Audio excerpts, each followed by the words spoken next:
Welcome to Hindu news 9.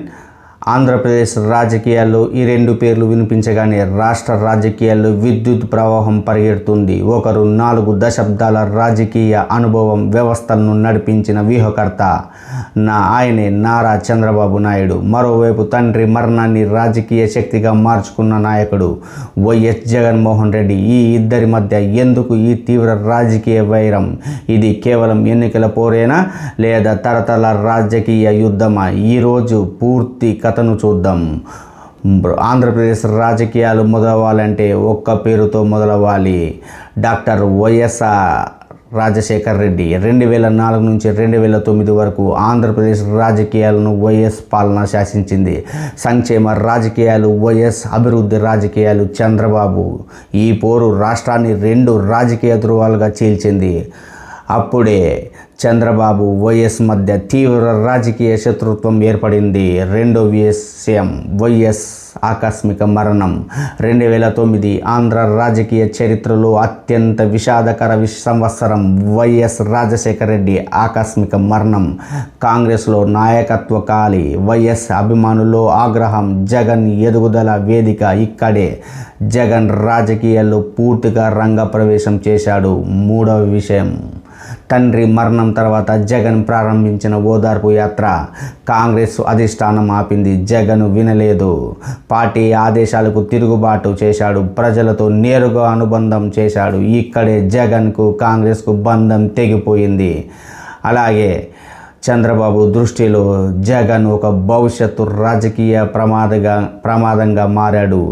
నాలుగో విషయం, 2011లో జగన్ కొత్త పార్టీ వైఎస్ఆర్ కాంగ్రెస్ పార్టీని స్థాపించడం జరిగింది. కాంగ్రెస్ పూర్తిగా బలహీనమైంది. టీడీపీకి నేరుగా ప్రత్యర్థి వచ్చాడు. ఇక్కడ నుంచి చంద్రబాబు, జగన్ నేరుగా రాజకీయ శత్రువులయ్యారు. ఐదవ విషయం, జగన్పై నమోదైన అక్రమాస్తుల కేసులు ఈ రాజకీయ వైరాన్ని పగా స్థాయికి తీసుకెళ్లాయి. సిబిఐ కేసులు, జైలు జీవితం, రాజకీయ కుట్ర ఆరోపణలు. జగన్ వర్గం చెబుతోంది ఇది రాజకీయ కక్ష. చంద్రబాబు వర్గం చెబుతుంది అవినీతిపై పోరాటం. ఇక్కడే వైరం పూర్తిగా వ్యక్తిగతమైంది. ఆరవ విషయం, 2014 రాష్ట్ర విభజన తర్వాత చంద్రబాబు ముఖ్యమంత్రి, జగన్ ప్రతిపక్ష నేత. ఈ 5 ఏళ్ళు అసెంబ్లీలో గర్జనలు, రోడ్లపై పోరాటాలు, పరస్పర ఆరోపణలు, అమరావతి వర్సెస్ నవరత్నాలు, అభివృద్ధి వర్సెస్ సంక్షేమం. ఆంధ్ర రాజకీయాలు పూర్తిగా 2 శిబిరాలుగా మారాయి. 7వ విషయం, 2019 జగన్ అధికారంలోకి రావడం జరిగింది. జగన్ సంచలన విజయం చంద్రబాబు ప్రతిపక్షానికి. ఇక్కడ నుంచి కేసులు, ప్రతీకార రాజకీయాలు, అరెస్టులు, ఆరోపణలు, పగ, ప్రతిపగ అనేవి రాజకీయ వాతావరణం మొదలైంది. చివరి విషయం, 2 రాజకీయ సంస్కృతులు కొనడం జరిగింది. చంద్రబాబు రాజకీయాలు, వ్యవస్థలు, టెక్నాలజీ, అభివృద్ధి నమూనా. జగన్ రాజకీయాలు, సంక్షేమం, భావోద్వేగం, నేరుగా ప్రజలతో అనుబంధం. ఈ 2 కలిసే అవకాశమే లేదు.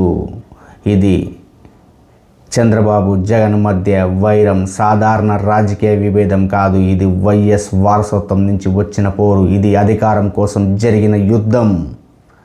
ఇది 2 రాజకీయ సిద్ధాంతాల ఆంధ్రప్రదేశ్ రాజకీయ భవిష్యత్తు ఇప్పటికీ ఈ ఇద్దరు చుట్టూనే తిరుగుతుంది. ఇది నేటి వార్త. జై హింద్.